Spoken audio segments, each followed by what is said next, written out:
today my review of Cooler Master's MasterPulse Pro gaming headset. Make sure to smash that like button, but let's get straight into it.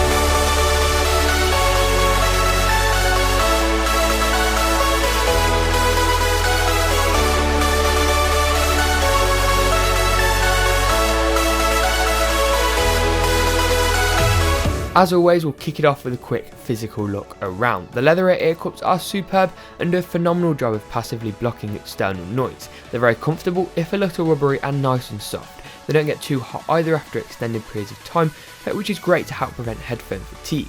On both sides is an identical design with the RGB Cooler Master logo, and more on that later. Around each ear cup is of course the metal frame, which has a nice angular design with rounded edges. They cross industrial design with practicality and provide a solid tilting range for each ear driver.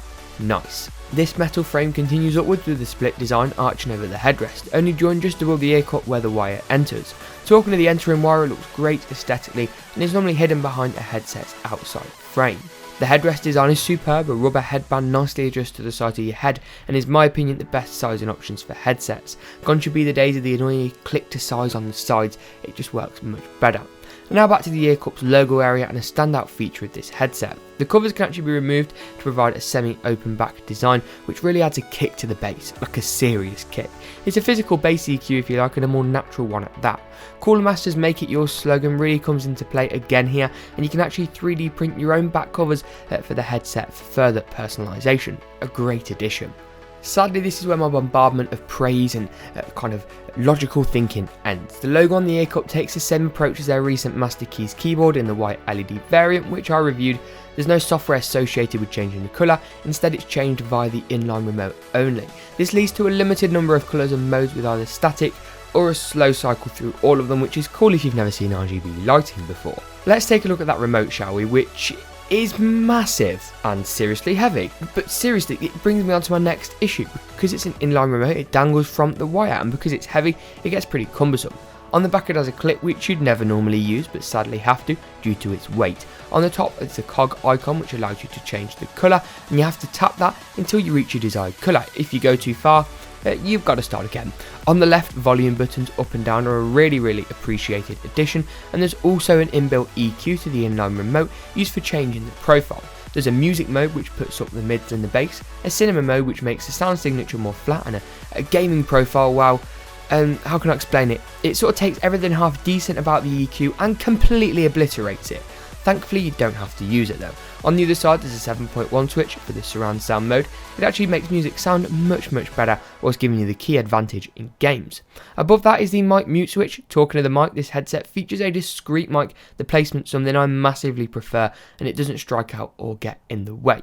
Here's a mic test. This is a test of the microphone on Cooler Master's MasterPulse Pro's inbuilt microphone recorded into Adobe Audition. One final word on that inline remote control. It's stupid, impractical and feels cheap, but James, you're thinking, just plug in a different USB cable or 3.5mm jack.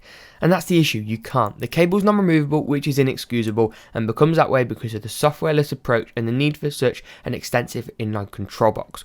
Cooler Master do offer a model below this which loses a 7.1 surround sound for 3.5mm jack, and they actually told me that they're releasing a model above this which will allow for a wireless and software based approach. Removable cables here would have been great to see, and if you can afford it, I recommend taking a look at that higher end model on release, which gives you those wireless capabilities that I'd sort of recommend. That being said, and my moan having had its airtime, this clearly is branded at gamers and certainly isn't the most expensive out there.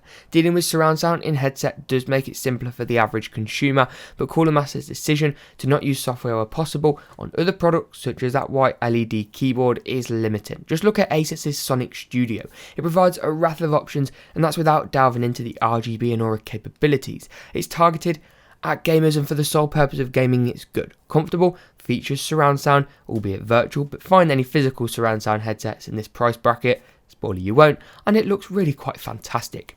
And I just can't help but raise the point that 1 minute Cooler Master want you to make it yours with interchangeable ear cup covers, and the next they give you 3 options, one frankly a bit shit to change the sound signature and forbid you of more open colour personalisation with the use of a single button. I don't know what to think of this headset. For the average gaming Joe it sounds great and it's very comfortable.